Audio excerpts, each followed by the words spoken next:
నిత్యమైన కృపతో నీకు వాత్సల్యము చూపుదును. యెషయా 54:8.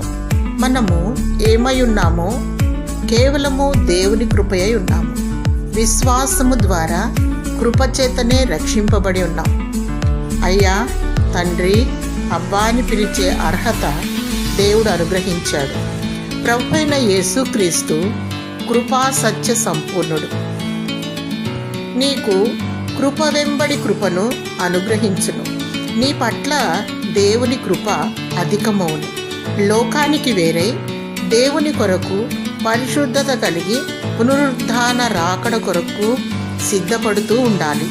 అనాది కాల సంకల్పము చొప్పున జగత్పునాది వేయబడక ముందే దేవుడు నిన్ను ఏర్పరచుకున్నాడని ఎరిగి బహునిష్టగా దేవునికి ఇష్టంగా జీవించాలి.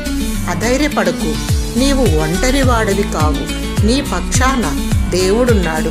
నిన్ను అనాథగా విడువడు. శాశ్వతమైన ప్రేమతో నిన్ను ప్రేమించుచున్నాడు. దేవుడు తన వాత్సల్యమును, కృపను చూపుచున్నాడు. ఆయన నీ పట్ల ఆయన ఒక్కరే నమ్మదగిన దేవుడు.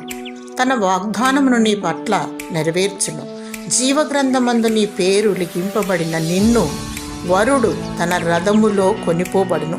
దేవుని స్తుతించు. దేవుని కృప నీకు తోడయుండును గాక. ఆమేన్.